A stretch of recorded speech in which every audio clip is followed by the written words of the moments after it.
This is absolute madness. I've lost touch with the real. Madness it is, as mad as the moon. James' blood in sunlight, lit glowing with flesh.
Voice in my head. If I'm not mad, then it must belong to the one who made me what I am. I must find him to understand what I have become.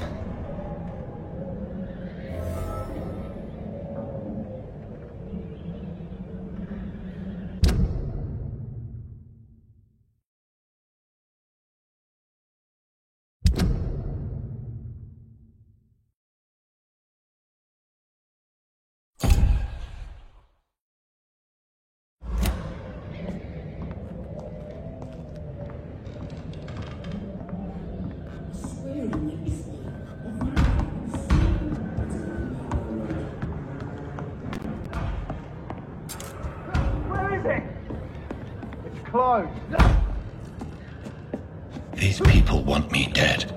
I need to leave now.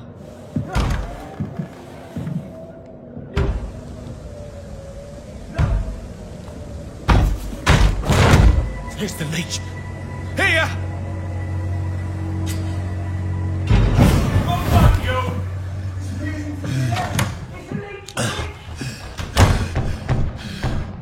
My head's spinning. Oi! Come out, you coward!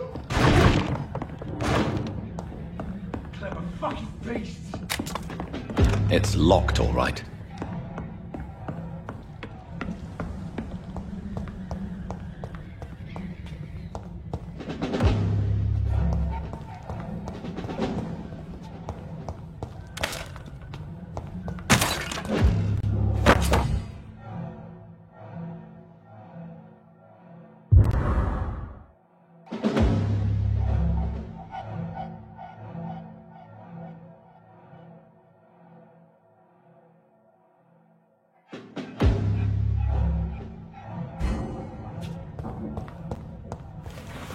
I'm still in Southwark.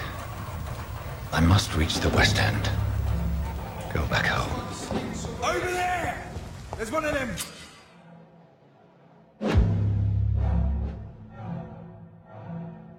Die, vermin!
of my being is afire.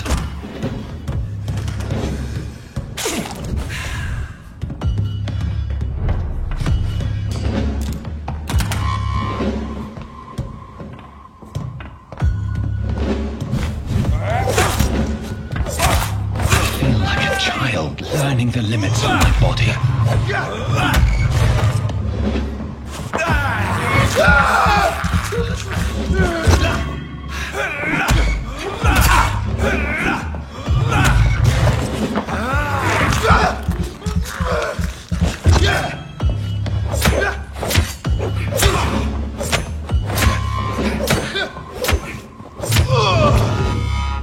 My strength, my reflexes. I'm not human anymore.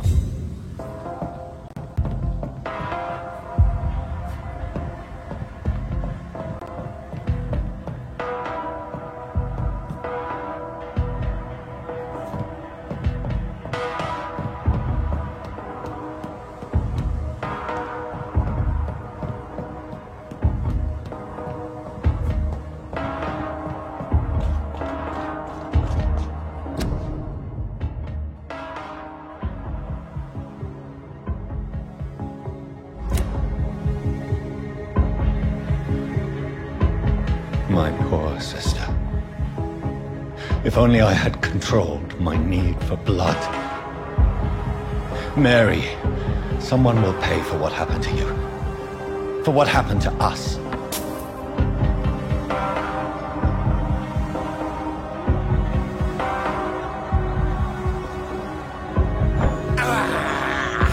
This is despicable.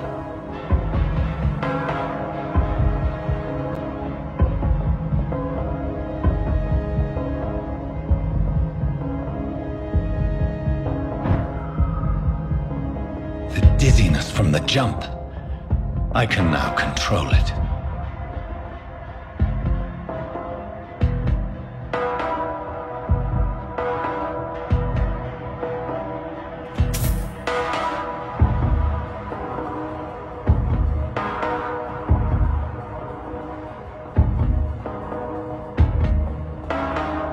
It's locked.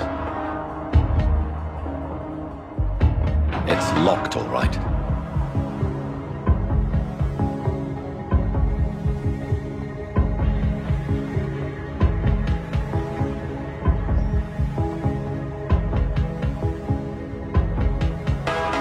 What will London have to say to me?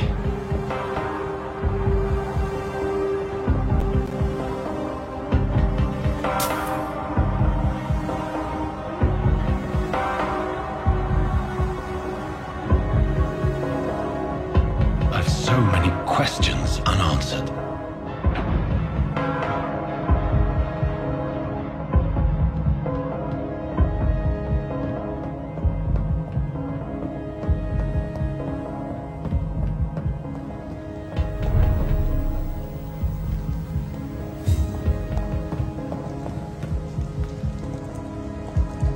Another corpse. Have the very streets of London become a mausoleum?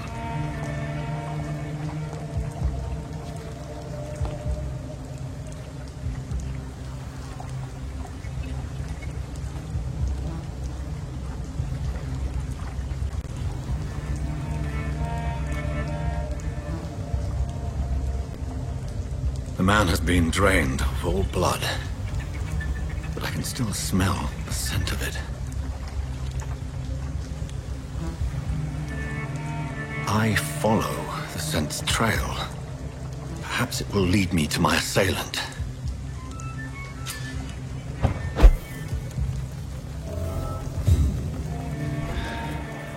Fresh blood. The smell is so strong.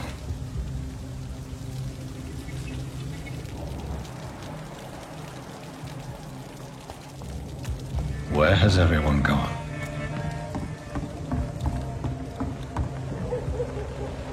According to the blood patterns, that's where the victim was attacked. So that must be the killer's trail.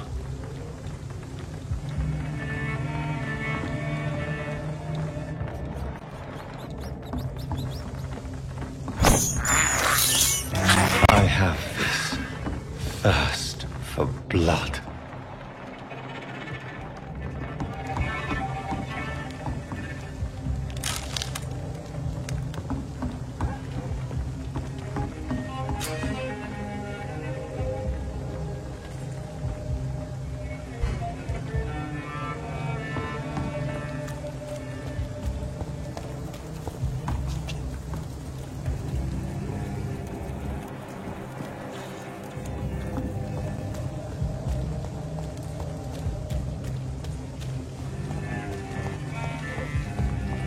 At last, a little life.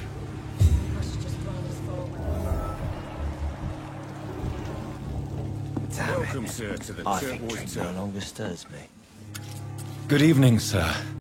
I wondered if I could ask for your help. Wow, you look like you need a drink. Yes. I apologize for my outfit. It's been a long night. Been there, seen that. Don't worry, things can only get worse.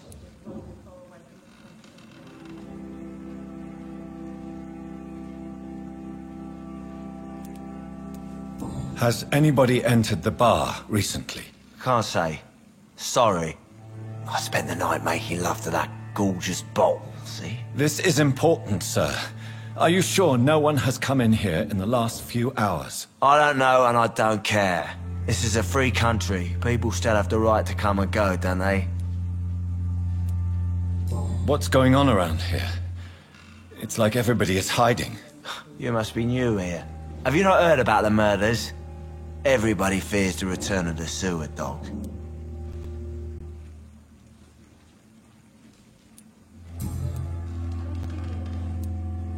I'll leave you to your bottle then. Oh, God, sir. You look like Jonah's whale just spat you out of hell. Can I get you a drink? No, thank you. I'm not thirsty. Oh, grab a chair and get some rest. This is going to be another long night.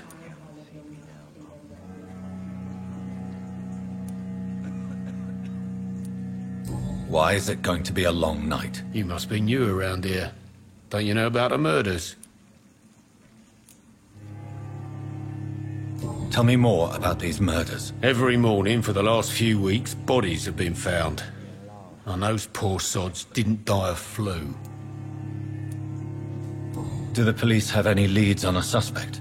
Even before the outbreak, coppers never came round here. We're on our own. People die in these parts all the time, and no one cares. I'm looking for someone who might have passed through here recently. Wondered if you might help. It's been quiet tonight. The only other person I've seen went straight up to his room. Thought it was kind of rude, actually. You mean he's still here? Well, yeah. He paid for the entire week.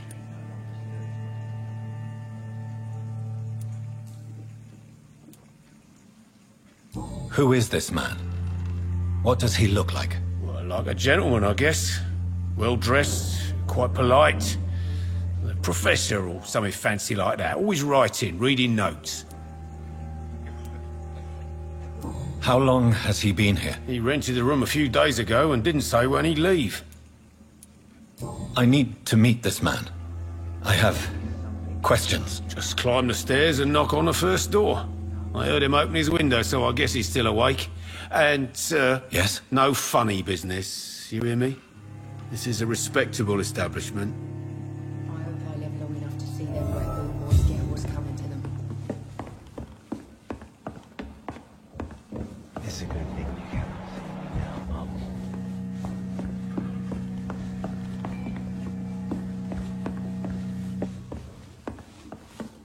Hello, sir. Are you all right? Is there any way I can help you? I don't know. Maybe you could just talk to me. Maybe you prefer to speak with Tom, then. He's more agreeable talking to strangers.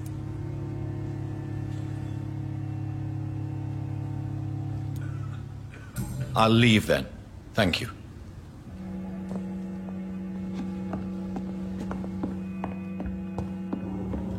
Damn Are they it. stupid or something? I think drink no I've longer never even stirs. been to India. This is no place for you. Priwen has several patrols roaming the area. They do not pursue me. But they're looking for vampires, and they're most efficient. They'll not relent until the killer has been identified. I have a common objective, but I require... I think someone is eavesdropping. Are you certain? You might as well come in, whoever you are. Slowly, vampire! Who are you? I mean you no harm, saith the vampire. Present yourself! I need a word.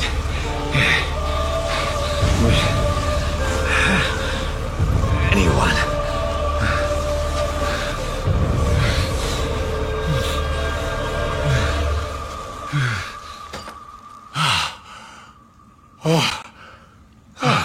Well, that's something I can do for you.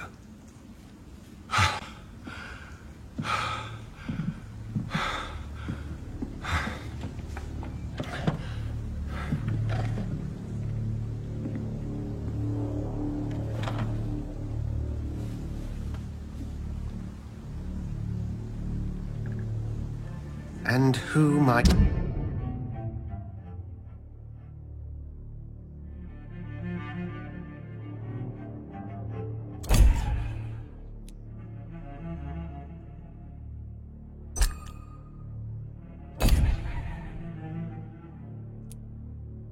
you be?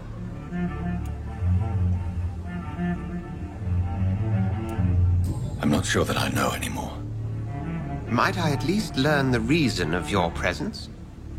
That's none of your concern. Sir, you have entered my room in the middle of the night, pale as a corpse and shaking like a tree. So please, indulge me. Someone is molesting people. In fact, killing them. Biting them. The calling card of a vampire. Like you.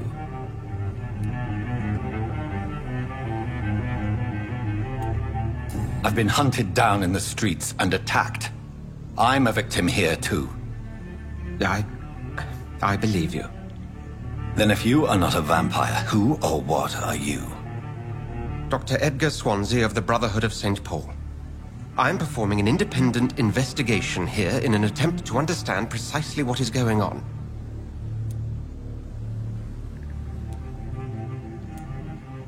I heard another voice, that of a woman. Who were you talking to? Ridiculous. I've no idea what you're talking about. Something tells me not to trust you. Then the feeling is mutual.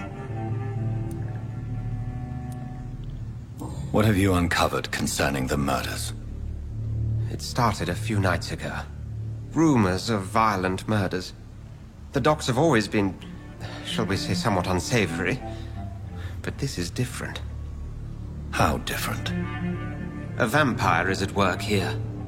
Famished. Reckless. It must be brought to ground, and quickly.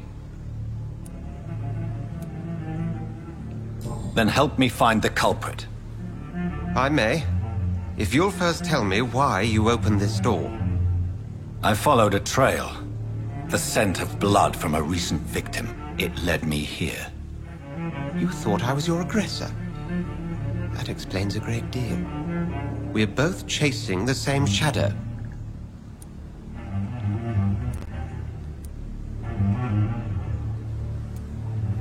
Perhaps.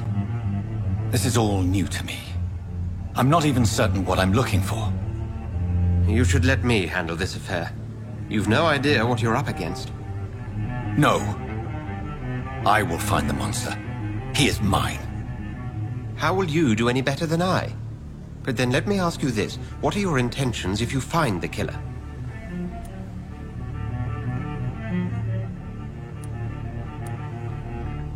I don't know yet. Then I can only wish you good hunting. And pray we shall meet again.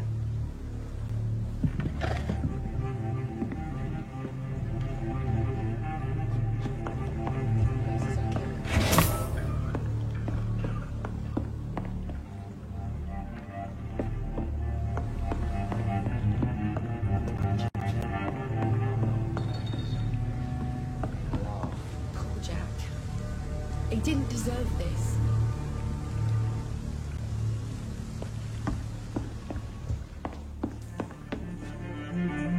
If Swansea is not my attacker, it means somebody else came here tonight. Someone must know something. Damn it. I think drink no longer stirs me.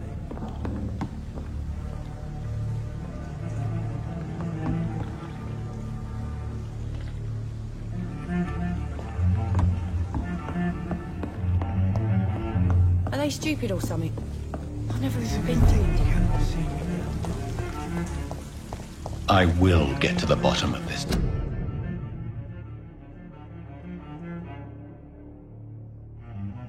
I hope I live long. Intrigue. What's been done to me? To this city?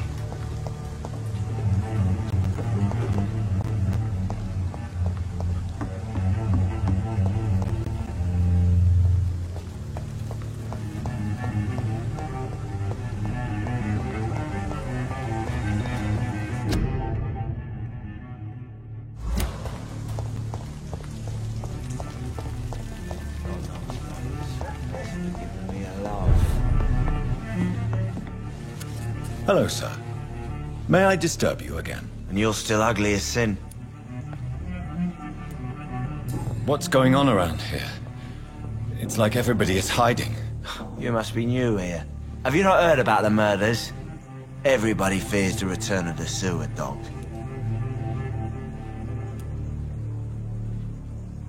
Who is this sewer dog? It's the local bogeyman. Convenient answer for every crime that happened for decades. You murdered someone, blame the sewer dog, eh? You make it sound like it's a fairy tale. People will always believe in monsters. It's easier than accepting their own darkness. We can all be monsters. I'll leave you to your bottle then. Welcome back. Did you find what you were after? I can't say I have. Are you sure no one else came into your bar before I arrived? Hey, I told you, you were the only other stranger I've had. I think you're hiding something from me. I hide many things from many people, sir. That's what my job's about.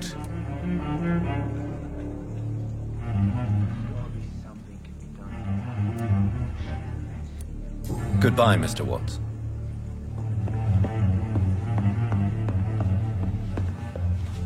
Evening, sir.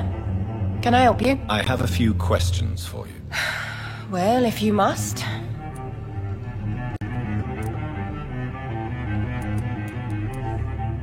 What's going on around here? Where is everyone? Too many dead, sir. First the epidemic, and now all these terrible murders. The murders. What can you say about them? Bodies found in the streets every morning. Drained of blood. It's just horrible. Some say the sewer dog is back. The sewer dog? What's that? No one knows. People have always disappeared around these parts. The ancients say it's the sewer dog coming out to feed. But now he's killing in the streets. What have you heard about the epidemic? There's a Spanish flu. Yeah. Killed so many last summer. Thought we'd seen the last of it. Dozens dying every week. Are the authorities doing anything? Nothing. There are so many quarantine zones in London now. It's gotten really hard to travel across town.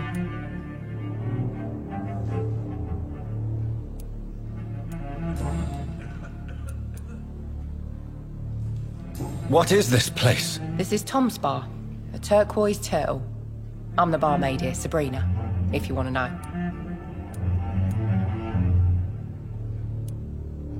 Are you always open this late at night? No, it's only since the epidemic started.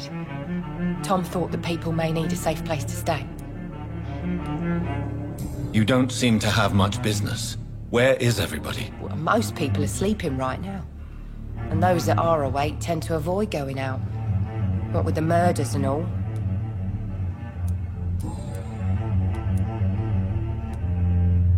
I spoke to Dr. Swansea. He's not the man I'm looking for. Now, I want the truth. The truth? What do you mean? I suspect that someone else was here tonight, and I don't think Tom wants to tell me about it. I'm just the barmaid here, okay? If Tom says you're the only visitor we had, then you're the only visitor we had. I can feel your fear, madam. Please tell me what's going on. It's Will. William Bishop. He came in here earlier tonight and he... Well, I thought he was going to clock someone.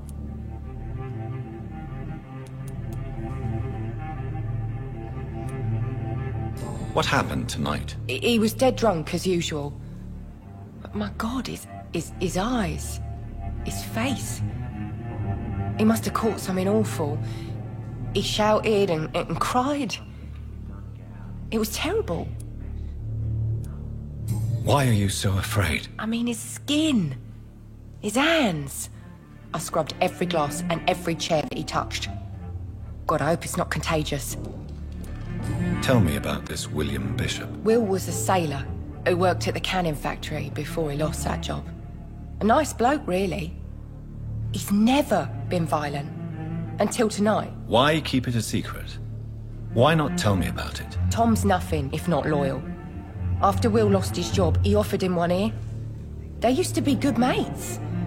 But recently, well... Will started to get very aggressive. I see. Thank you for your candor. I'll be sure to talk to Tom.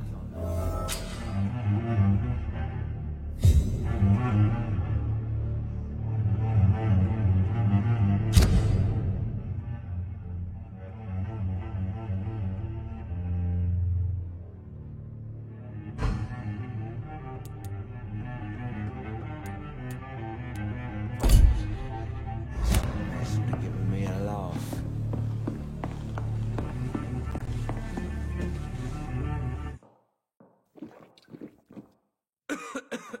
Are they stupid or something? I've never even been to India.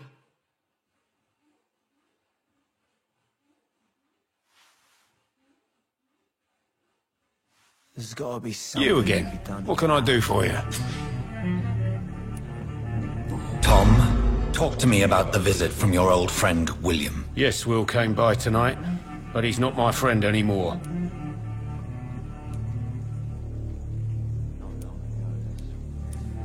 Who is he? William? Just an old sailor who loves his gin too much. He worked for years at the canning factory before it closed.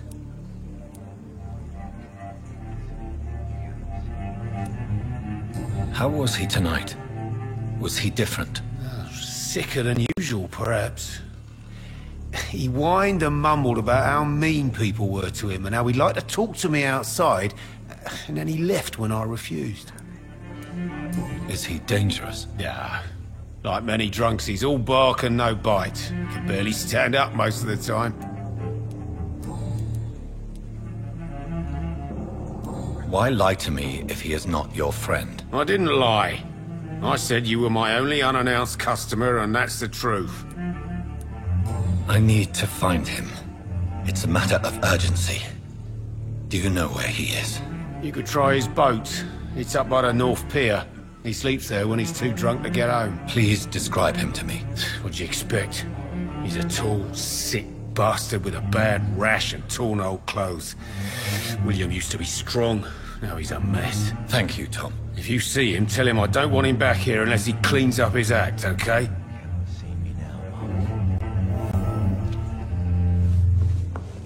Are they stupid or something? Hello, sir. May I disturb you again? You're still ugly as sin. I'll leave you to your bottle then. Jack.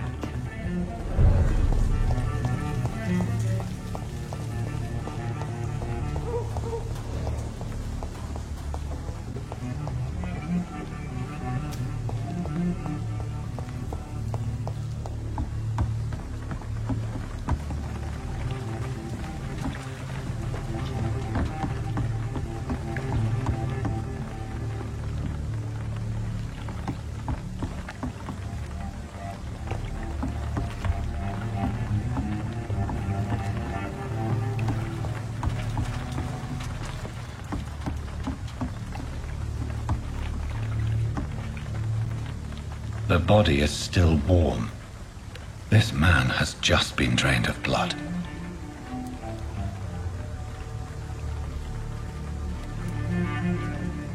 What's this? Some sort of note.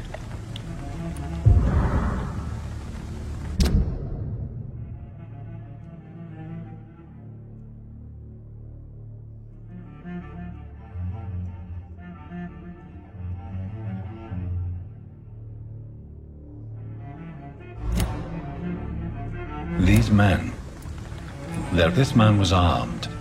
He tried to defend himself. This corpse has been dried of its blood, just like the previous victim. Blood and empty gin bottles. This Bishop fellow is something of a heavy drinker.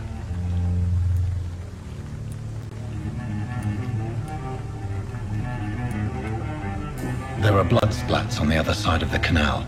I must reach that barge.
Ammunition crate.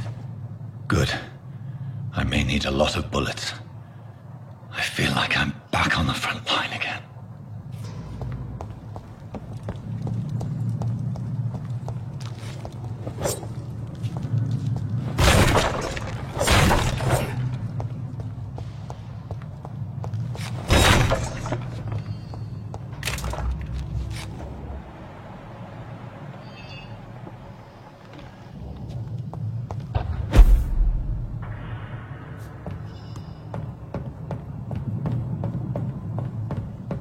It's locked, all right.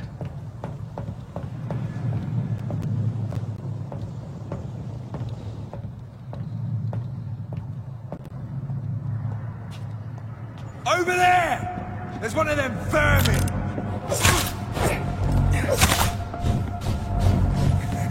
Doesn't like fighting, does it?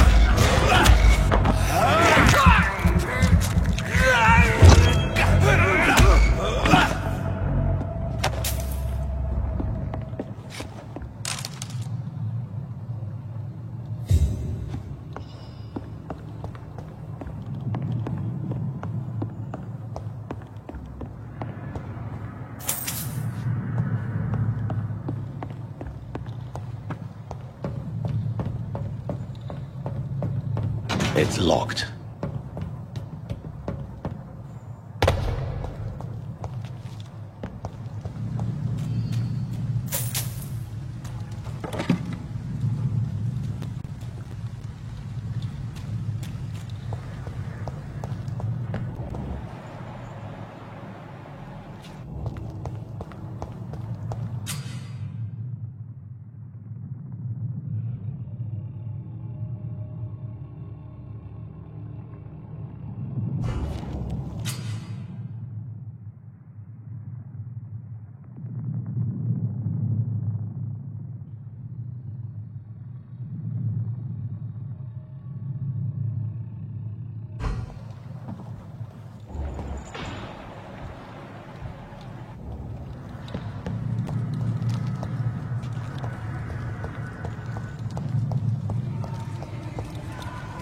Better go home. Burn it, boys!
Look at it!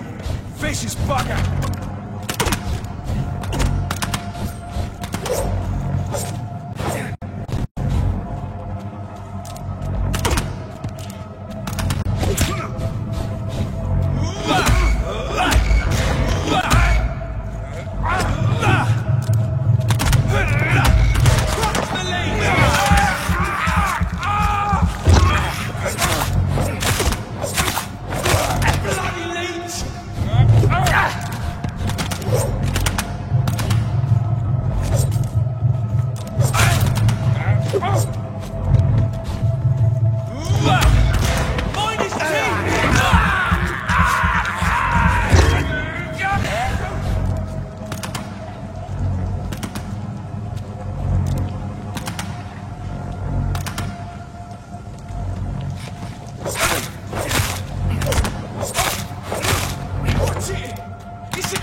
Stay away! I said stay away, sir!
fresh blood. The whole building reeks of it. The scent is so strong it makes me dizzy.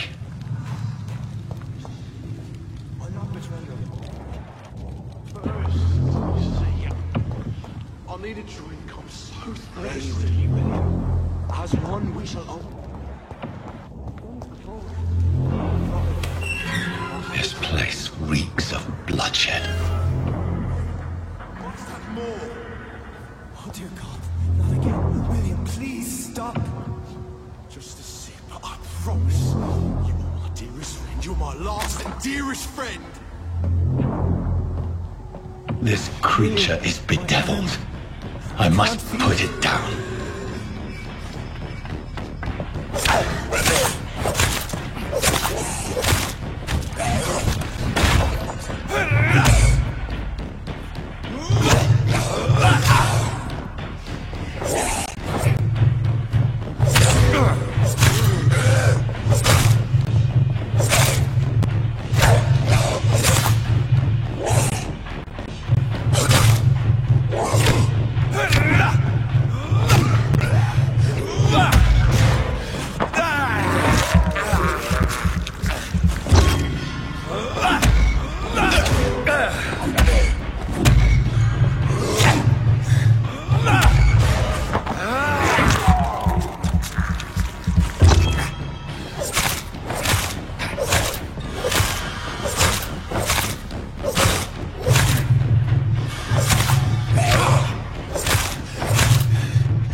William was an honorable man. I could have saved him.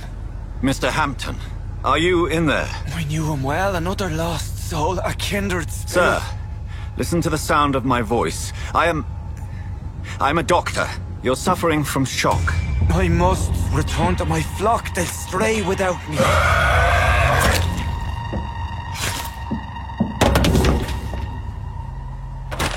Remember, certain skulls are every bit as resistant as we are. Who are you? What do you mean by Skal? You truly are a newborn. I should have realized. Wait. You are the woman from the bar. Are you... like me? Can you help me? I believe, sir, I already have.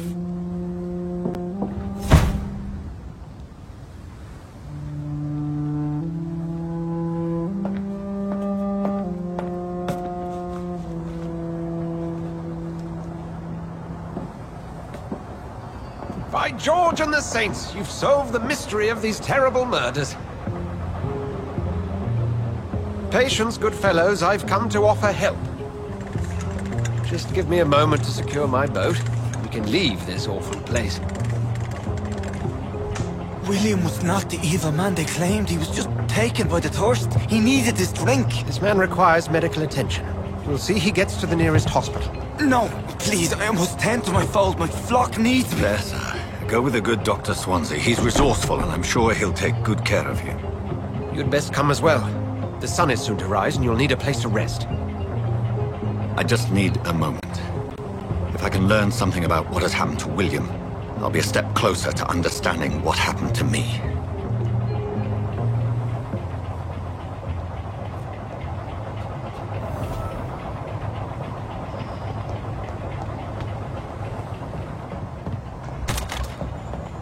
This poor creature can't be my maker.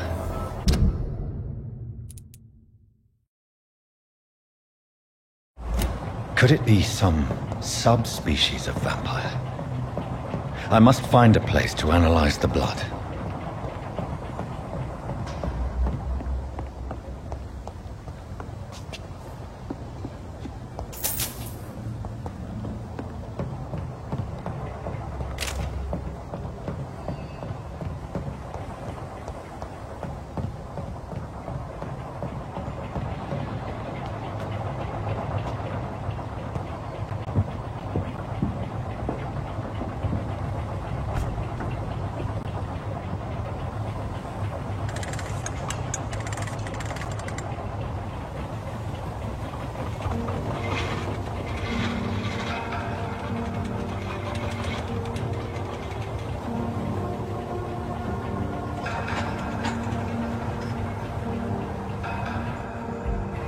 Where are we headed? We're on our way to the Pembroke Hospital. It's just across the canal. They'll have a bed for poor Mr. Hampton. William was... What manner of creature was he? Predator, prey, villain, and victim. Who can say? The important thing is that he's been stopped. Duly noted. And the woman? What... Who is she? What woman? No, don't play me for a fool. You used me to locate that Skal. You must know who she is. And I thought you a gentleman. You shouldn't talk about a lady behind her back, but I will tell you she values her privacy. For London as peaceful as she appears from the middle of the canal. If only that were the reality of the situation. To be honest, I've always tried to avoid this part of town. Pembroke Hospital is the last bastion between the rest of London and the epidemic. The flu has decimated the East End and the war still rages. Welcome to the front lines of a plague. This is where you work, Dr. Swansea? I am the administrator of Pembroke Hospital. I thought you were here in service of your mysterious order, the Brotherhood of... Of St. Paul's Stone, yes. But first and foremost, I'm a man of science. A physician, like yourself, Dr. Reed. How do you know who I am? No need for modesty. You are Dr. Jonathan Reed, a surgeon of some caliber and renown, if I'm not mistaken. You are correct, sir. I knew it! I had my suspicions. But when you took the blood sample from the corpse of poor William, I was certain. Dr. Reed. Marvelous. Have we met? I attended 3 of your seminars before the war. I have the utmost admiration for your research. And what a turn of fate. England's most esteemed blood specialist returns to London a vampire. That word, again. From a so-called man of science. I understand. Traditionally, the role of science is to refute myth, but when myth walks among us, the Brotherhood of St. Paul has dedicated its purpose to their study. There's so much for you to learn. Of that, you are right. Well, then let me be blunt. Join my staff at Pembroke Hospital. As a physician. I suspect you'll not find a better post of employment to contemplate your predicament. This is sudden. I was returning home to see my sickly mother. But alas, that was before contracting this... affliction. Dr. Reed, take a moment to consider. The post would be for the night shift, providing a good explanation for your absence during daylight hours. You'll be adequately reimbursed, and have a place to hide. I even had the forethought to bring some clean clothes. So, what do you say? It seems I have little choice, but yours is a generous offer, so I thank you. Brilliant! Oh, Jonathan, this is one for the book, and the beginning of a beautiful friendship.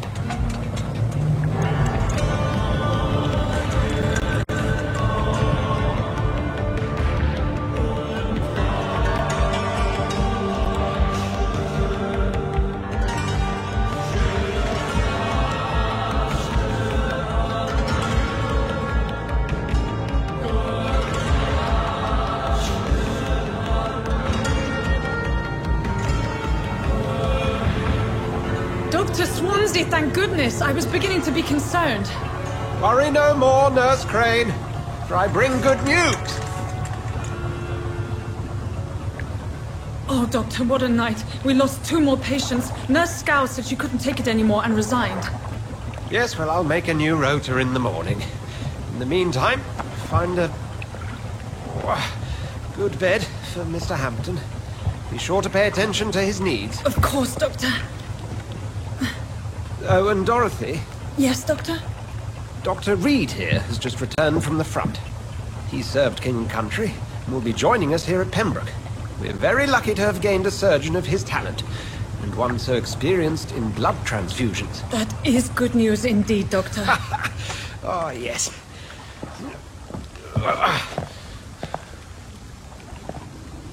Here at Pembroke, it's not what we have, but what we haven't. It's It's only thanks to Nurse Crane and the staff that our ship doesn't sink. If you have any questions, just ask her. Duly noted. Thank you. Your assistance is required, Dr. Swansea, immediately. Welcome aboard, Jonathan. We'll catch up after my rounds. Coming, Nurse Crane. I'm coming.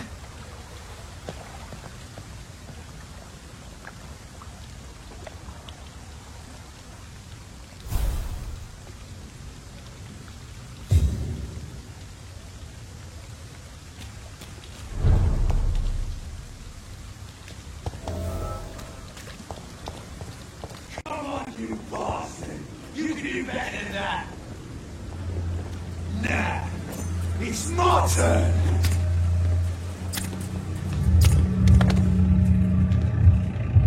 Rotten or pressy, each heart contains the source of life. Drink at this river, try it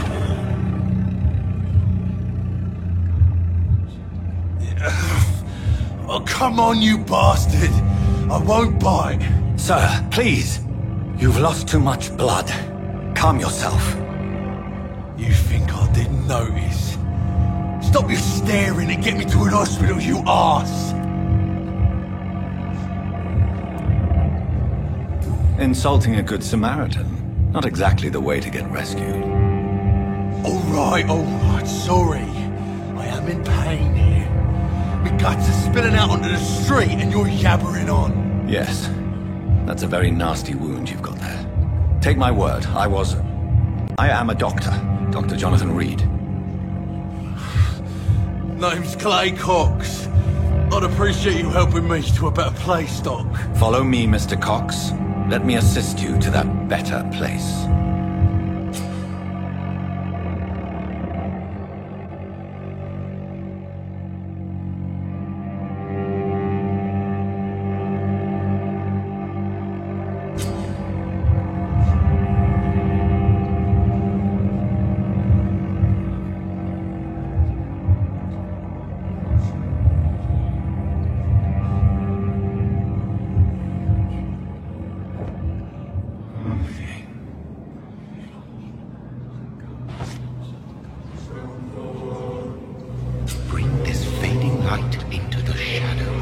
Dance with him the dance of life and death.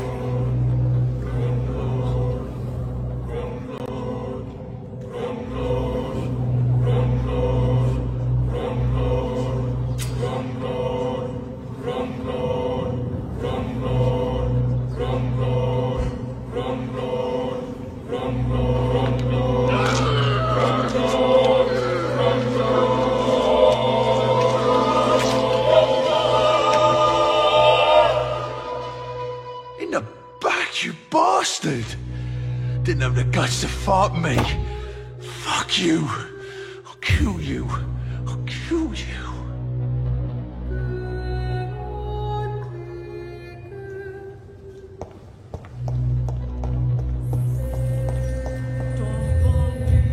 To taste a life, to embrace its most intimate secrets.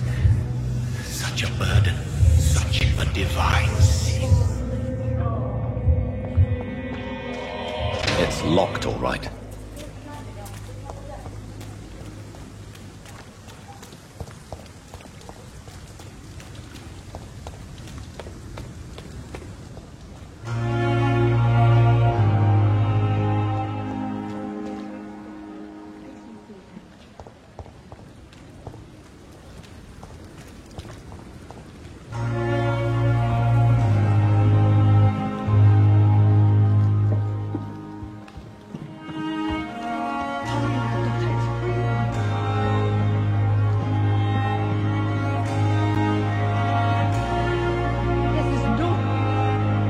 Good evening, nurse. I'm Dr. Jonathan Reed, the new surgeon here at the Pembroke. Dr. Swansea has already told us about you, sir. I'm Nurse Gwyneth Brannigan. Welcome to the Pembroke Hospital. Did he really? It's a good thing I wasn't hoping to keep a low profile. All members of staff have already read about your new blood transfusion technique. Dr. Swansea made sure of that. I see. Well, I'm a little surprised. But I suppose I'll just have to deal with this unexpected notoriety. You must know, blood transfusions are Dr. Swansea's primary subject of research. He is convinced it is the future.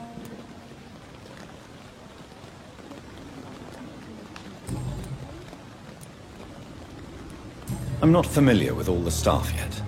Perhaps you could help me. Brilliant professionals, most of them. Dr. Swansea has a gift for recruiting talent. Most of them. Is there a problem I should know about, Nurse? It would be inappropriate for me to speak ill of a colleague.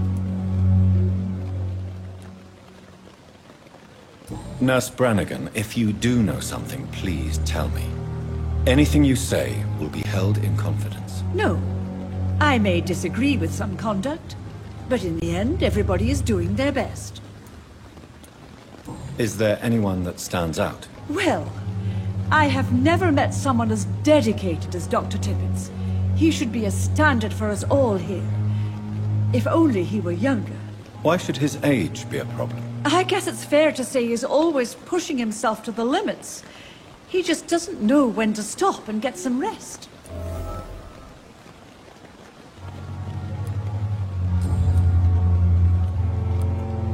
How are things here? Not good, to say the least. We're struggling against an invisible enemy, more lethal than any bullet from a gun. It's hard, Doctor. An invisible enemy? Quite a poetic term for a disease, especially from a nurse. Sorry, Doctor. These last few weeks have been exhausting. We could all do with a good night's sleep. Do you think this hospital can survive the epidemic? We are all volunteers here, and we're trying to hold fast, but how do we beat an invisible killer? Some nurses have already resigned.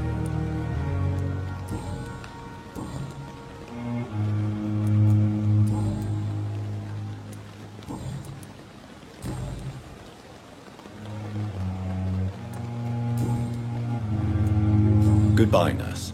Call me if you need assistance.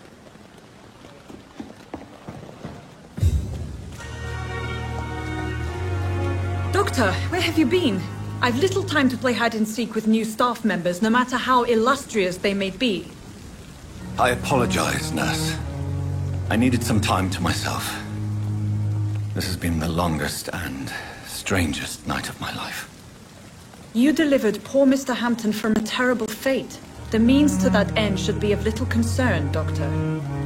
Thank you, nurse. What can I do for you? Dr. Swansea insisted we provide you a quiet office.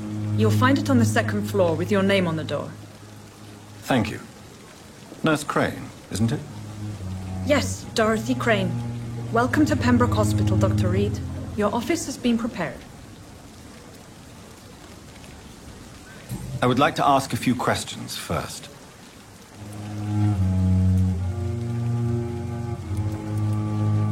What kind of man is Dr. Swansea? Well, you accepted the job from him. I thought you would have known about your employer.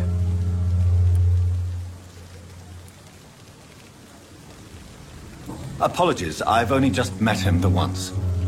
This is sudden. I've only just returned to England. Dr. Swansea is a brilliant surgeon and the most compassionate physician.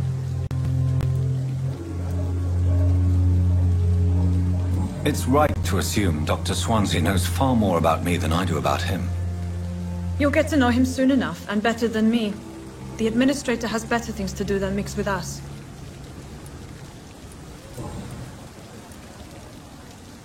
And Mr. Hampton, the patient we brought in, how does he fare? I gave him a sedative to help him sleep. Poor thing was in quite a state of shock. If you could point me in the direction of my room again, nurse. Second floor of the hospital, left after the stairs. It's the last vacant office at the end of the corridor. Thank you, Nurse Crane.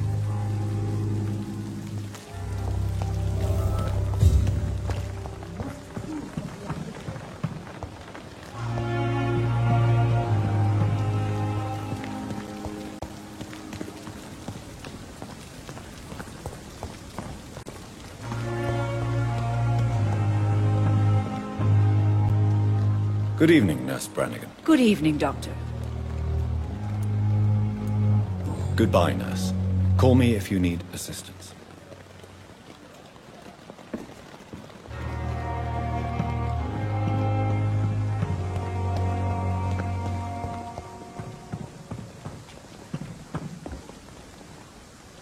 Good evening, sir. I'm Dr. Jonathan Reed.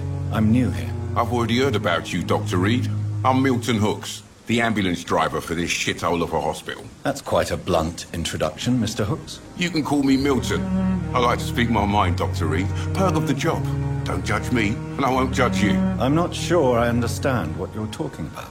Well, I'm no doctor, but I'm pretty sure a gun can't be used as a surgical instrument. You have a keen eye. I learned to shoot during the war, and have carried one ever since. Old habits die hard. No need to explain, Dr. Reed. And if you ever need a better gun, remember, I may have something for you.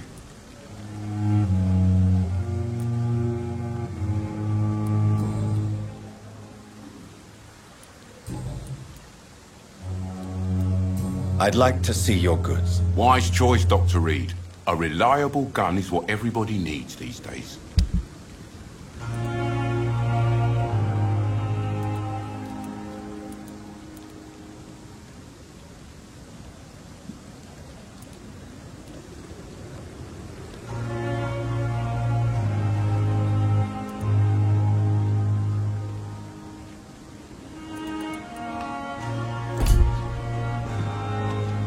Dr. Swansea is right. This place seems perfect to conduct my research.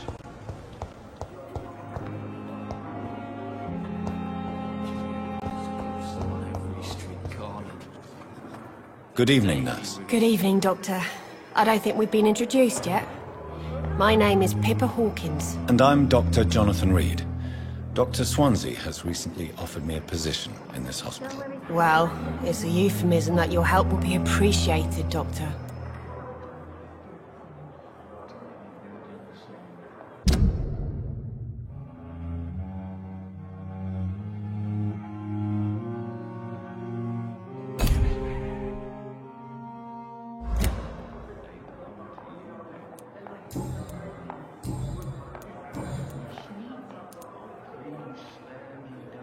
How would you describe the situation at the Pembroke Hospital? It's serious.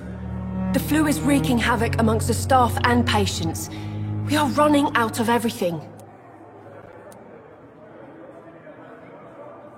Nurse Hawkins, the Spanish flu won't last forever. Even the Black Plague didn't kill everyone. I wish I could believe you. But what if this epidemic was worse? What if in the end, nobody was spared? You must get a hold of yourself, nurse. Sorry, I'm exhausted. No one has any idea when this epidemic will be over. How long have you been a nurse? Well, long enough to see that the epidemic is winning. And no matter how qualified you are, don't tell me you'll change that.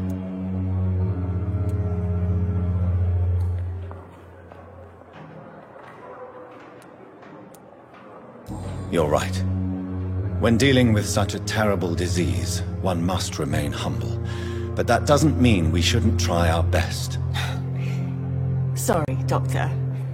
I don't want to sound bitter, but I'm just too tired to give a pep talk like Nurse Brannigan.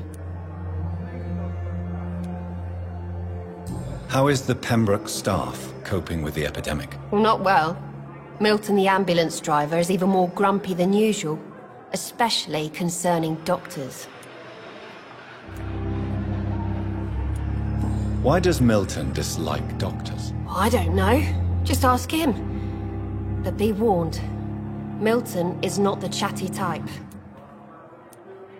Why is Milton grumpy on a daily basis? Is it just an act? Milton's not the kind of man who's bothered about a bad reputation, whether he deserved it or not.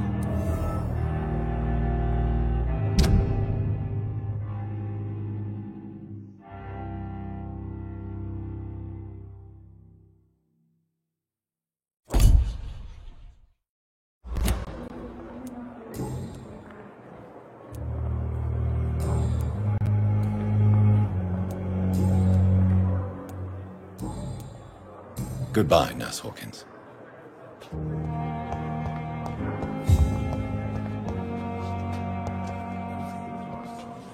Good evening, miss. I'm Dr. Reed, the new surgeon at the Pembroke Hospital. And who are you? Your name has no meaning to me, mortal. You're nothing but dust blown by the winds of eternity. I beg your pardon? What are you begging for, mortal? My clemency? Well, tonight maybe I'm inclined to mercy. You'll never forget the night you met Thelma Howcroft. You keep calling me mortal. Why is that? And if I'm mortal, what are you? Well, Dr. Reed, if you must know, I'm a vampire.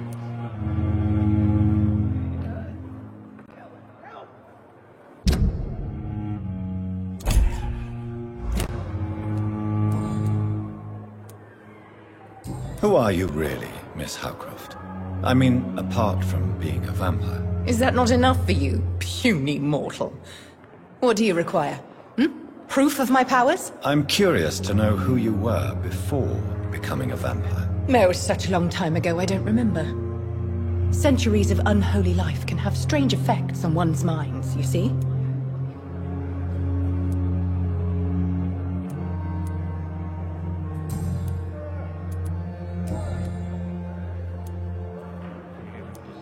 And why do you believe you're a vampire? I don't need to believe anything. It is what I am. It is what I feel within this hollow shell of flesh.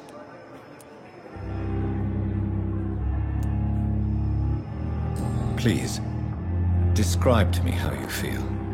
What is it like to be a vampire? I can hear my body crumble from the inside as my flesh cracks and fades. I sense the last pulse of postulant blood within my drying veins. I need new blood. I see. Have you ever heard of Cotard's syndrome, Miss Howcroft? Never. It's a mental illness discovered by a French neurologist named Jules Cotard. The affected patients are delusional. They believe that they are putrefying, that they are dead, a ghost or a ghoul, or in your case, a vampire. Delusional, you say? Oh, sad and petty mortal. You can't even begin to understand the concept of immortality. And you think it is I who am delusional. I'm assuming you must be a patient here. Am I right, Miss Howcroft? It's only a cover. To hide from my enemies. I can leave whenever I want. As a woman, a spirit, fog, or bat.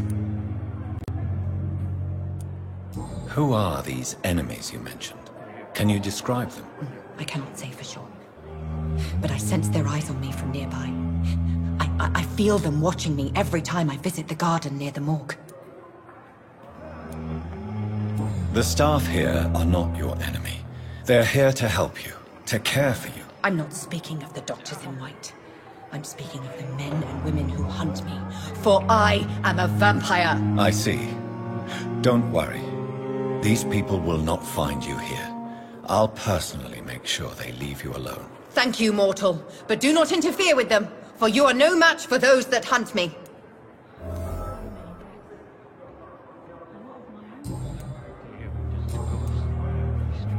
I'll leave you, Mistress of the Dark, to your nocturnal activities.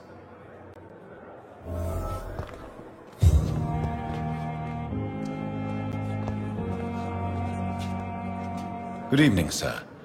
Can I help you? Unless you're here to fix my face. No. I don't think you can help me. I'm Dr. Reed. I've recently taken the position of head surgeon here. War injuries, am I right? You guessed right, Doctor.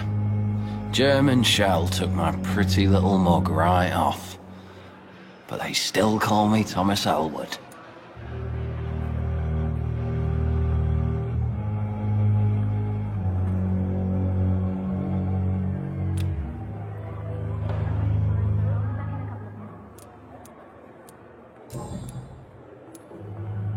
How is your stay with us, Mr. Elwood? Oh, it's bliss. I just escaped death in the trenches to be surrounded again by the moans of the dying. Can I ask you precisely why you're a patient here? It's the pain, sir. The drugs don't work. It just hurts under the scars, if you get my drift. Who is treating you? Is someone in particular looking after your case? Nobody since the old and tired doctor spoke to me. Started to think I was forgotten about. Wouldn't blame you. You don't seem worried by that. My face hurts so much more when I smile or cry. I've learned it's easier not to speak. But be assured I'm smiling inside. Can I do anything for your pain? Nurses gave me a bunch of pills. No effect. Told you. It's like the flames are under my skin, burning away.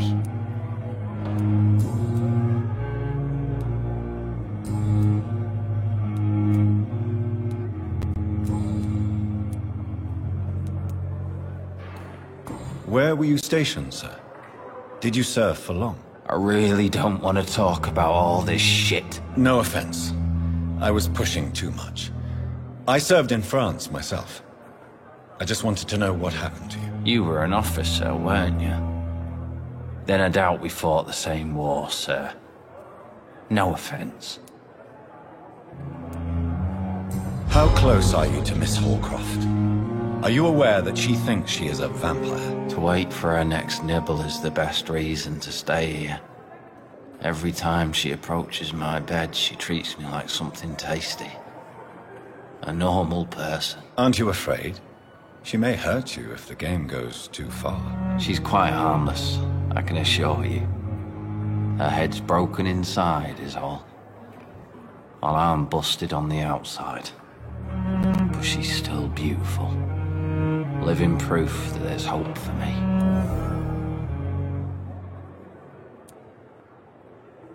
So do you let her bite you? You know that's not sanitary. And why not?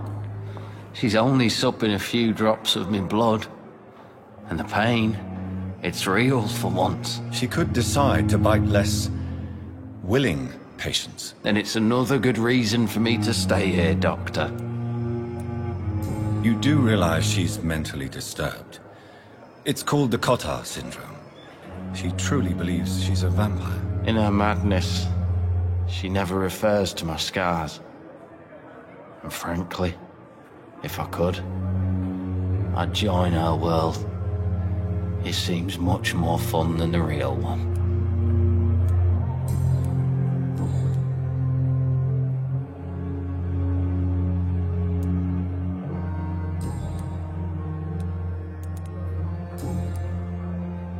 Goodbye for now, Mr. Elwood.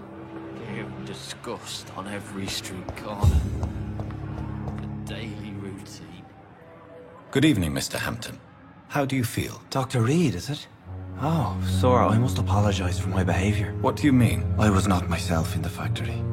Fear and exhaustion make me say awful things to you, I'm afraid. You remained perfectly nice and polite. A little delirious, perhaps. But who wouldn't be after enduring an abduction? Thank you, Doctor. That's a relief. Now all I need to do is rest and return to my flock.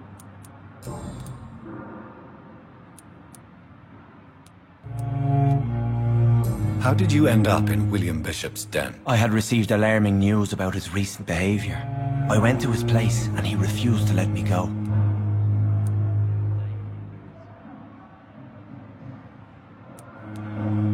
Why did he abduct you? William was an alcoholic. His addiction suddenly changed to blood. I don't know why. Just like a patient I met here. This Miss Hallcroft. You dared to enter this awful place alone. You're a hero, Mr. Hampton. Or a fool. I'm just a man trying to help his friends, Dr. Reed. William Bishop was a conflicted soul, searching for light.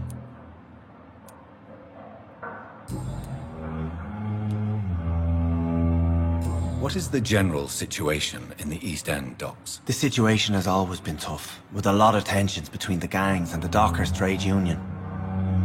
The Wet Boot Boys are very nervous since they lost their leader. Who leads the gang now? Since Clay Cox went missing, it's his wife Edwina who runs the show, with the assistance of her minion, Booth Digby. Has the gang been threatening you? Ah, no. I've had this nickname for so long, you know, the sad saint of the East End. No one dares to bug a saint, not even criminals.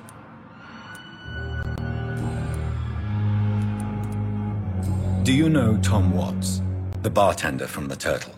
I met him before I found you in the canning factory. Tom? Yes, of course. Always the helping hand, good old Tom. Without men like him, corruption and despair would have wiped out the East End long ago. Who should I avoid in this part of town, then? Any particularly evil figures? Not really. Most men and women are just doing their best. And it's not my habit to speak ill of people I know, Doctor. People are still in despair. How could it be otherwise? The authorities have left us all to rot in this contagious nightmare. No drugs, no advice, nothing. It's a damn shame.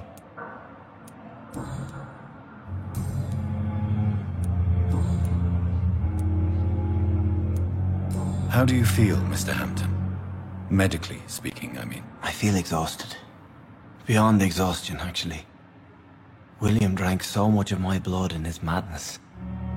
I feel empty. You're in good hands here. Dr. Swansea is well versed in blood transfusion, and I'm sure he'll take the best care of you. Thank you, sir. I believe all I need is rest. And then I can go back to the people who need me.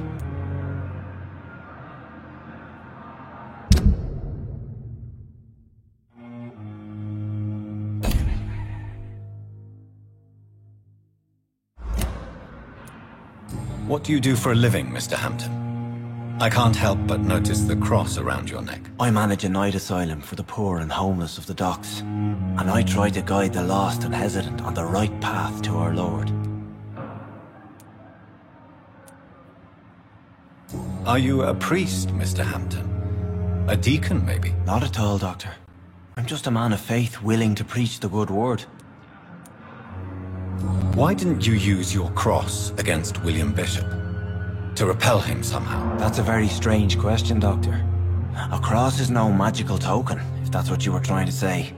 Not mine, anyway.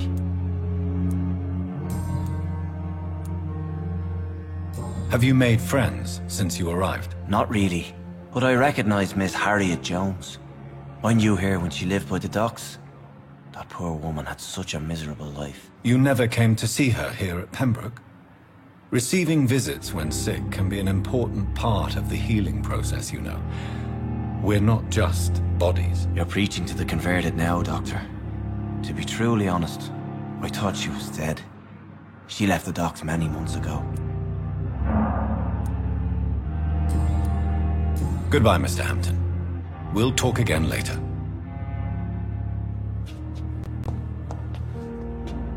It's locked.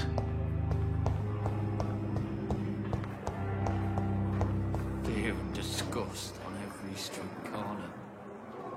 The daily routine.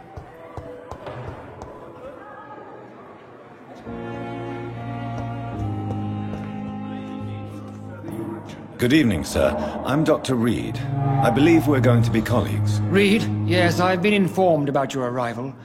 I'm Waverly Ackroyd. Welcome aboard, I suppose. Does my arrival inconvenience you in some way, Dr. Ackroyd? Let us just say that I don't particularly share Dr. Swansea's enthusiasm for hiring you. What we need here are reliable professionals, not overrated dabblers.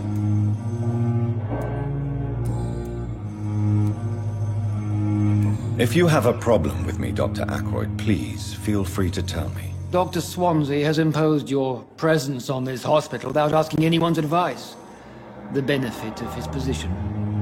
But I don't agree with it. I know we've never met before, but I believe this hospital could use all the help it can get. You will agree with that, I'm sure. Oh, but I have heard about you, Dr. Reed. Of course, you can't say the same about me, since I have not wasted my time courting the press.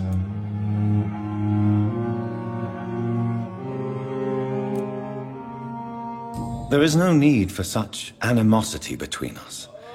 Don't you think the epidemic is already enough to deal with? That is one point we could agree on. And that is precisely why I want to be sure that you will be of help to this hospital, instead of a burden. Since your tenure in this hospital is longer than mine, perhaps you can tell me more about this place. Let's just say I'm tired of the carelessness around me. I have always respected the skills of Dr. Swansea, But over time, his enthusiasm has become displaced. Carelessness? Exactly what are you talking about? We're here to save lives. The people who trust us are not volunteering for experimentation. They're here to be healed. I don't intend to run any radical experiments, Doctor. Even if I, as any good practitioner should, express an interest in pushing the boundaries of medical research. Modern medical methods were created through audacity and ego. But there are rules in our line of work, and they're here to protect our patients.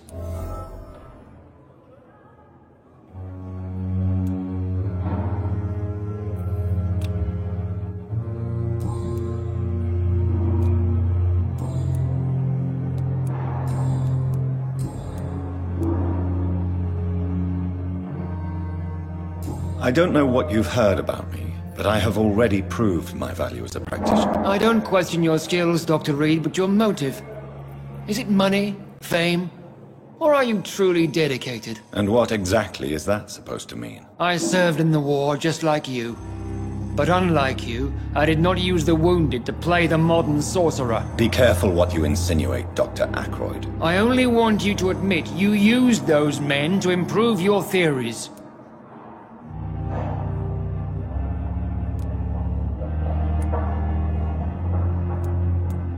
Knowledge has always been and will remain our main weapon, and it has always come at a price.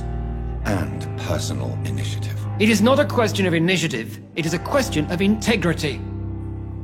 These men and women have put their faith in us, Dr. Reed. It seems you have bad memories of your military service. I refuse to see this industrial slaughter as scientific progress. War only reveals the worst in men. We can at least agree on something, Dr. Ackroyd.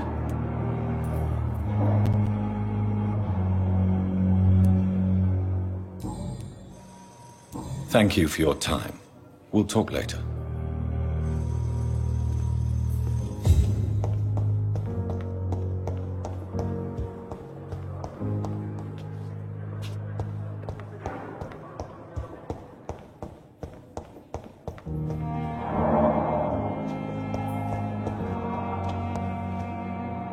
Good evening, Doctor. I believe we're going to be working together. Dr. Reed. Dr. Swansea informed us of your arrival, but I could not dare to believe we'd have such good fortune. Such an honor, sir. Thank you. And you are? I am Thoreau Strickland, Dr. Thoreau Strickland. I'm a great admirer of your work, Dr. Reed.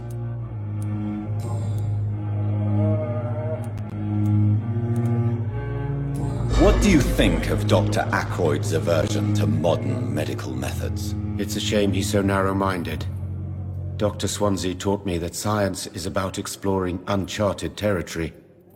I'm convinced that's true. With the influenza and all that's going on, you should put your differences aside, don't you think? Why is it so difficult to work together? I believe that if Dr. Ackroyd had been the one to discover the transfusion process, he would be the first to recommend its use. So you believe it's just a question of jealousy and pride? Dr. Ackroyd is as proud as he is blinded by his obsolete concept of medical science. Please, could you tell me something about yourself? I'm a great admirer of your work concerning blood transfusion, Dr. Reed.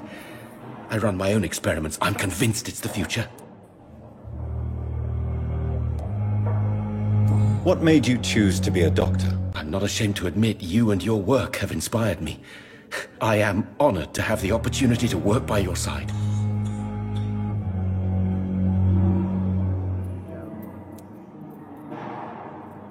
It's always a pleasure to share scientific and medical knowledge with someone eager to learn. I'll be glad to help you if I can. This epidemic may be the century's most terrible disaster, but I'm convinced that we, as doctors, are the only ones able to defeat it.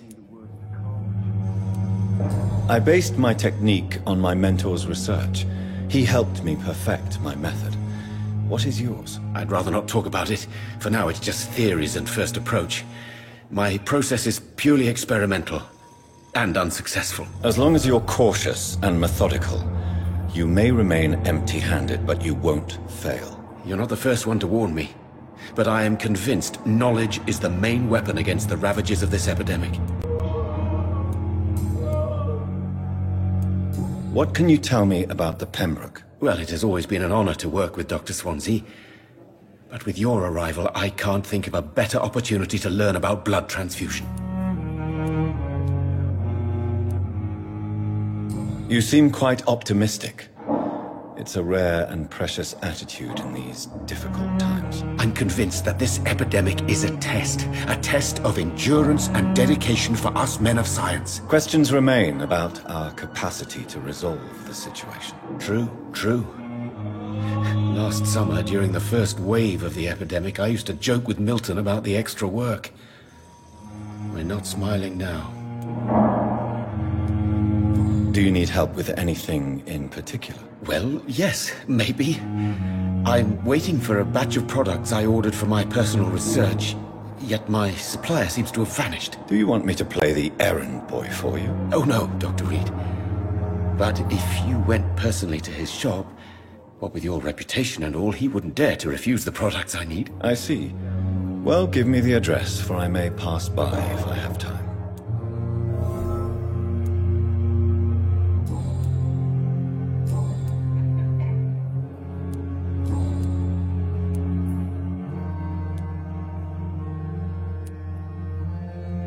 Tell me more about your willingness to experiment with new medical techniques. Harvey Fiddick is a patient suffering from a severe injury that could cripple him if not treated correctly. I'm convinced your blood transfusion technique could help him. What is it you really want? To save him, or to prove your point? Fair question. I want nothing but to save my patient, Dr. Reed. Especially since I know Mr. Fiddick's story.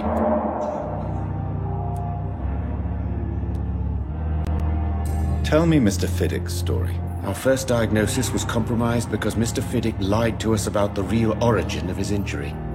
He first claimed it was an accident. But why would he hide such crucial information from us? Because he is a proud father, ashamed of putting his children at risk because of his own negligence.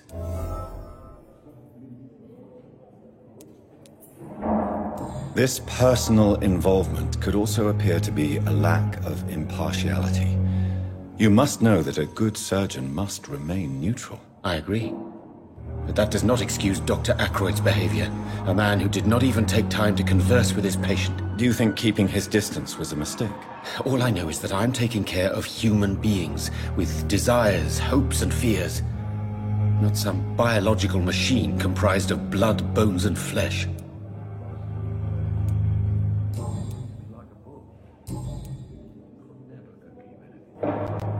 Goodbye, Dr. Strickland.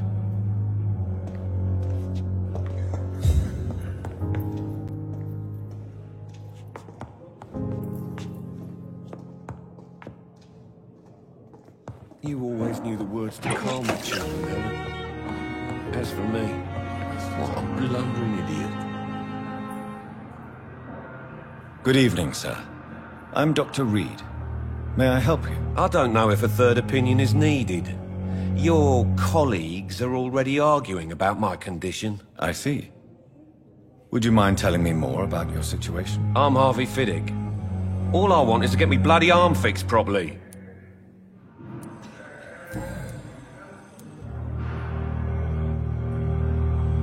Tell me about yourself, Mr. Fiddick. I'm just a regular guy waiting to get his arm fixed, so I can return to work and to my family. I was more curious about what you were doing before being hospitalized. I'm a carpenter, and a good one too. But that means I need both arms to feed my family, Dr. Reed. Tell me about the doctors who are arguing about your case. Strickland and Ackroyd. They both want the best for me, but there's a lot of pride there. Doctors are no different from carpenters, it seems. What do you mean? I often had professional arguments with rivals on a building site. Difference is I disagreed about wood and nails, not flesh and bones. Are you satisfied with your treatment here? Well, it's clear that I've chosen a bad time to be injured. Forgive my bluntness, but you seem overwhelmed by cases of the flu. I won't lie to you about it. I'm afraid we are. Are you sure you don't want to operate yourself, Dr. Reed?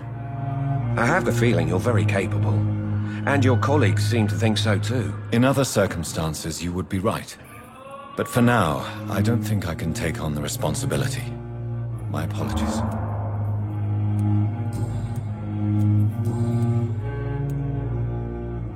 Tell me about your injury, Harvey.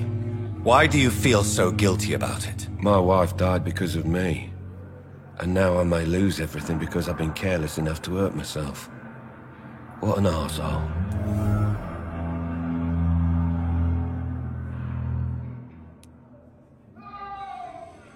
How could your job be responsible for your wife's death? I was working a double. She went out to bring me a hot meal and got caught in a German bomb raid.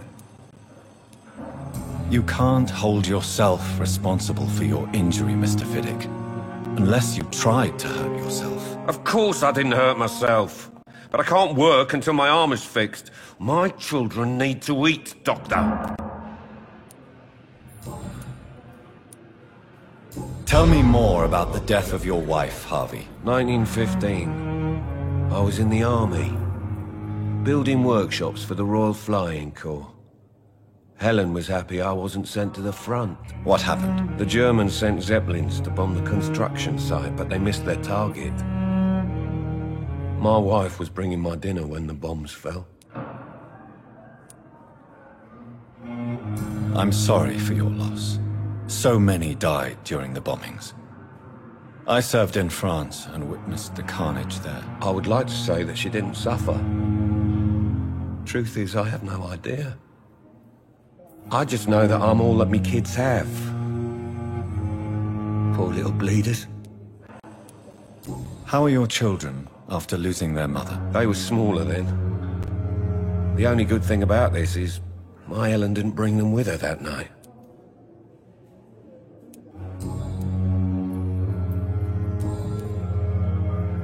Goodbye for now, Mr. Fiddick. I'll see you later. I will not let you down, my boy.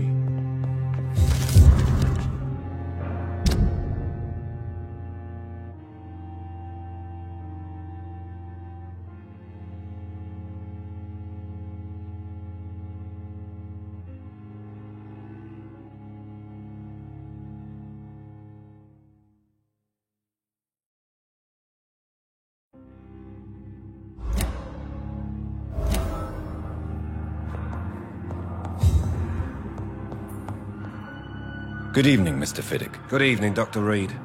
Any news about my operation? You seem worried about the safety of your family. And it's obviously the reason why your wound troubles you so much. I cannot give up on my children now. They both need me living. What about their mother, if I may ask? She died in 1915 during one of the first Zeppelin raids. We never found her body.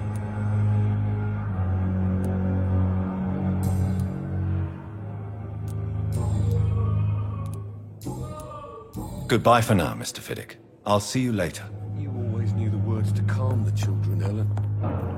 As for me, what a blundering idiot. But in the circumstances, I'm willing to give you the benefit of the doubt. What can I do for you, Doctor?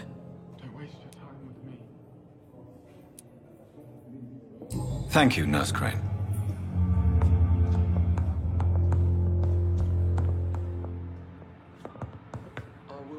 Good evening, madam.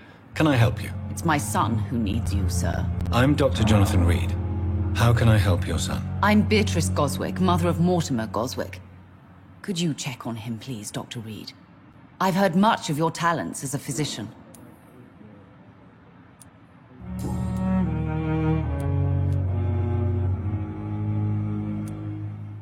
What do you think of your reception here? Any complaints? I have had the uttermost reservations about this hospital since we arrived. But we had no other choice, considering the state of emergency. Is there something in particular that's bothering you? Some of the staff were not especially welcoming. I suspect they're not accustomed to dealing with patients of such social standing.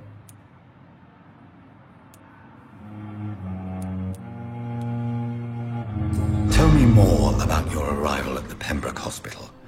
What gave you such a bad first impression? The ambulance driver was quite rude, for a start.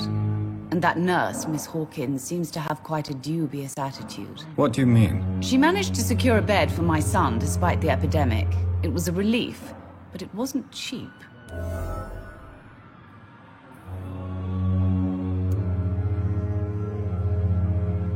She charged you for a bed? Yes, and I paid without question, considering the urgency of the situation. I share your concern, Mrs. Goswick. Be sure that I'll talk to the people involved. I don't expect compensation, Dr. Reed. But I'm aware such behavior would not be tolerated in other hospitals.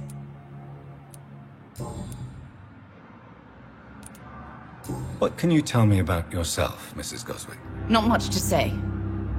Just take care of my Mortimer and I'll cover all the expenses. That's all that matters. Are you really that rich? Most of the patients here are of a more humble origin, if I may say so. Yes, thanks to my husband. May he rest in peace.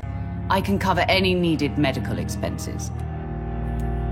May I ask if you have an occupation, Mrs. Goswick? I'm a teacher by profession. I teach young women who are more ambitious about their futures than their families.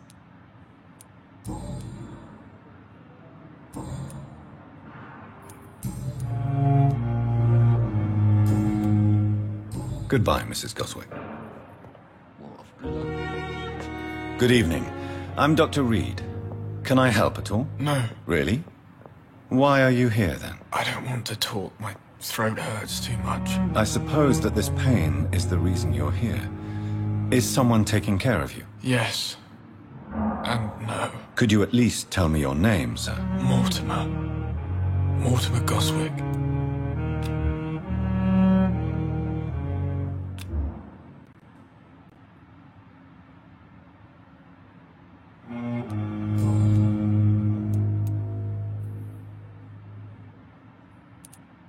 How painful is your throat, Mr. Goswick? So painful I'd rather not talk at all, Doctor.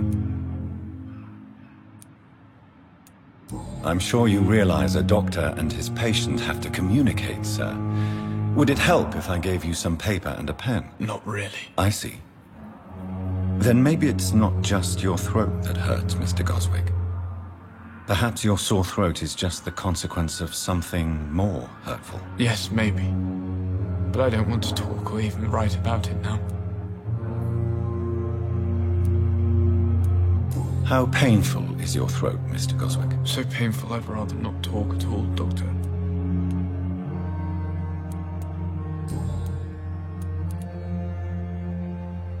Why did your mother have you hospitalized here?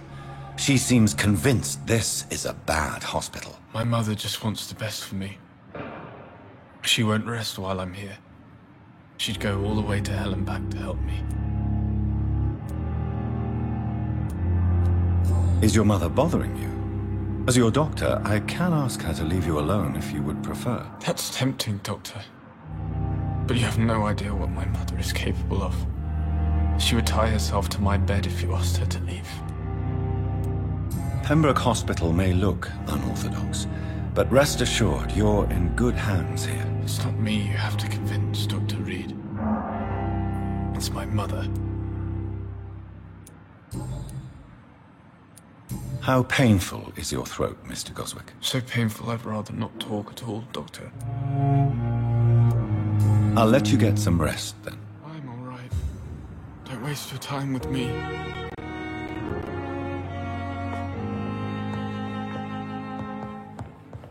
The words to calm the children, Helen. As for me, What can I do for you, Doctor?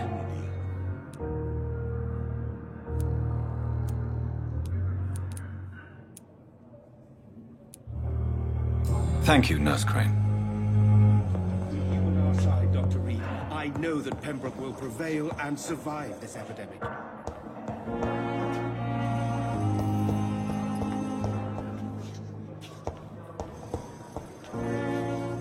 Good evening, Nurse Hawkins. Good evening, Dr. Reed.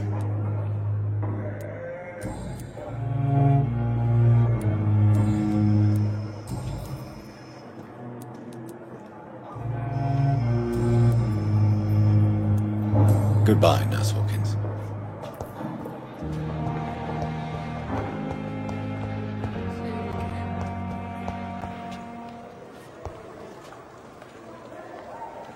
Good evening, Miss Howcroft.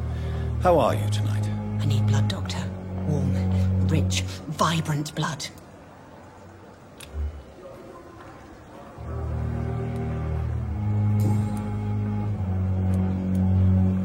Tell me, Thelma, why do you feel so attached to Mr. Elwood?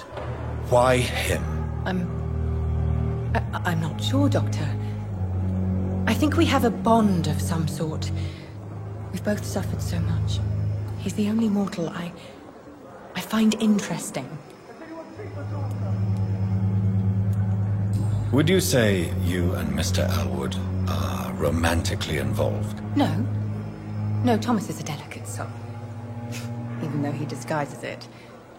But I am not the woman he needs. No, for I am a vampire, Doctor. Do you plan to make him a vampire too? Of course not. How could I inflict my curse on anybody else? I'm not that cruel, Doctor.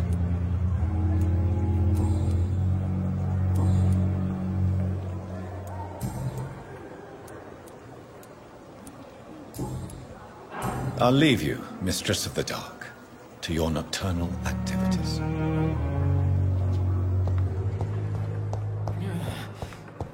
Damn. The pain. It's here again.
It's locked, all right.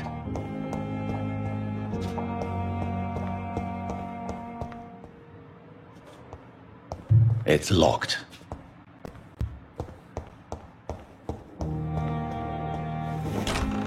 This must be the place. It's definitely away from prying eyes.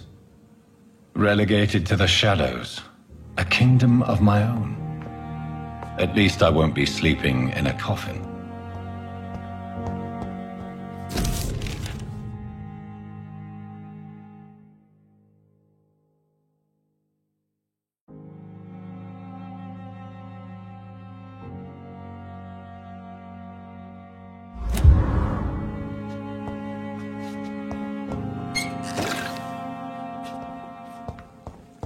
The flower's dying.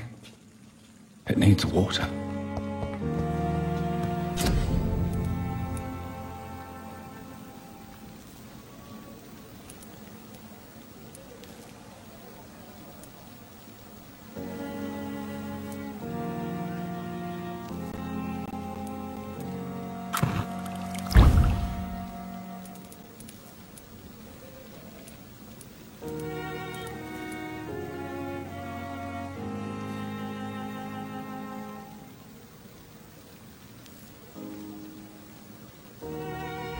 William Bishop's blood is much more unstable than human blood and shows extensive mutation.